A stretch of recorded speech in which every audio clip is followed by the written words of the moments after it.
Bien, vamos primero a darle pase a Francisco Eguiguren, constitucionalista, exministro de Justicia, para preguntarle, doctor Eguiguren, gracias por estar con nosotros, para preguntarle sobre el fondo de la cuestión. La Junta de Portavoces ha anunciado que mañana siguen adelante con la designación de los miembros del Tribunal Constitucional. El argumento central está sobre todo en el artículo 93 de la Constitución, en el sentido pues que los congresistas no tienen mandato imperativo, incluyendo en este caso al Poder Judicial para realizar las labores que les son propias. ¿Cuál, por favor, es su concepto al respecto? Buenas noches, doctor. ¿Cómo está? Buenas noches, señor Chávez. Buenas noches a todas y todos los que nos ven, nos escuchan. A ver, mire, yo quiero aclarar que me siento en una situación un poco complicada, porque con un grupo de colegas, profesores de Derecho Constitucional, hemos manifestado que consideramos que no es oportuno, no es conveniente que el Congreso, al que le queda ya muy poco tiempo, finalmente lleve a cabo esta elección de magistrados o magistradas del Tribunal Constitucional, reconociendo, por supuesto, que es su competencia hacerla, la elección, y que además hay mandatos vencidos, ¿no? Pero que por la trascendencia de elegir hasta posiblemente 6 magistrados para 5 años para un nuevo tribunal, esta es una decisión que debe hacerse en un marco de transparencia, publicidad. No obstante, y a pesar de que me he manifestado sobre eso, como digo, junto a otros colegas y personalmente en algún tipo de entrevistas, le tengo que decir con toda sinceridad que no estaba en mi cabeza, en mis planes, la emisión de una medida cautelar en un proceso de amparo que le ordene al Congreso suspender el proceso que tiene convocado para los días de mañana y siguientes, ¿no? Es decir, mi propuesta era en la lógica de una reflexión del propio Congreso y una decisión. Una orden judicial en un amparo, lamentablemente sé que el tiempo es corto y este es un tema complejo, las decisiones judiciales se tienen que acatar, aunque podamos discrepar de ellas.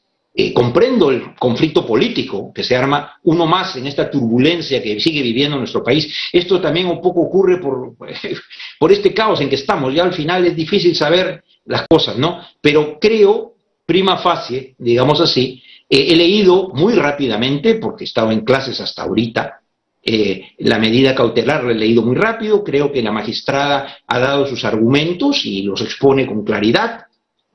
El problema de fondo es saber un punto. Para dar una medida cautelar, la propia magistrada lo reconoce y lo dice el Código Procesal Constitucional, el primer requisito es la verosimilitud del derecho invocado.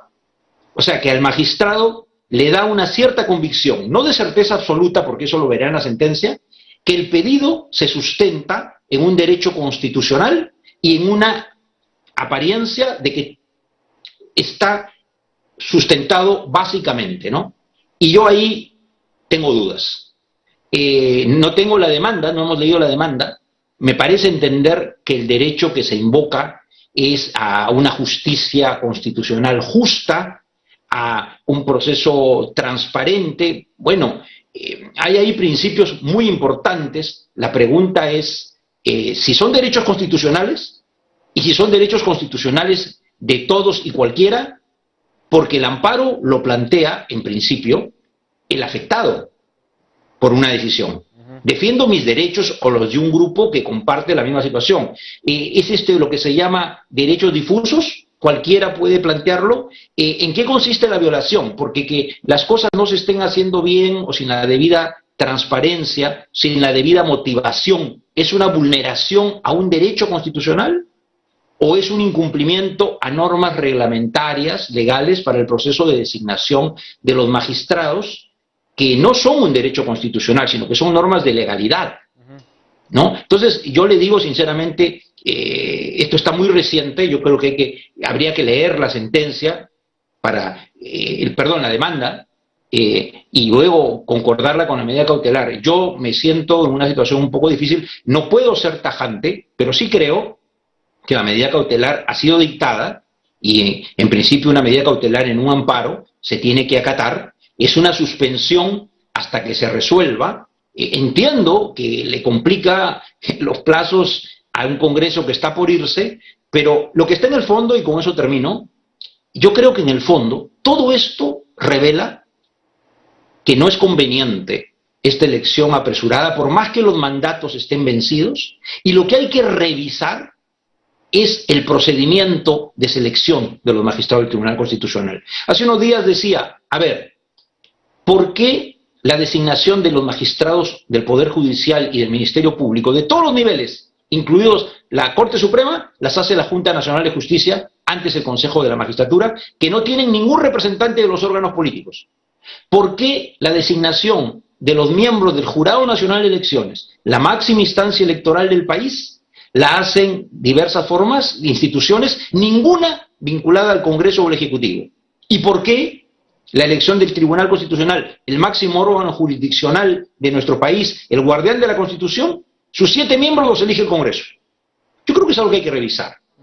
Y si es bueno que solo lo haga el Congreso, que hayan otras participaciones de órganos y el procedimiento mismo, cómo dotarlo de mayores garantías y transparencia. Lamentablemente, los procesos que han convocado los distintos congresos, salvo excepciones muy puntuales, no logra convocar la participación de candidatos o candidatas de reconocida solvencia y trayectoria jurídica, moral o democrática.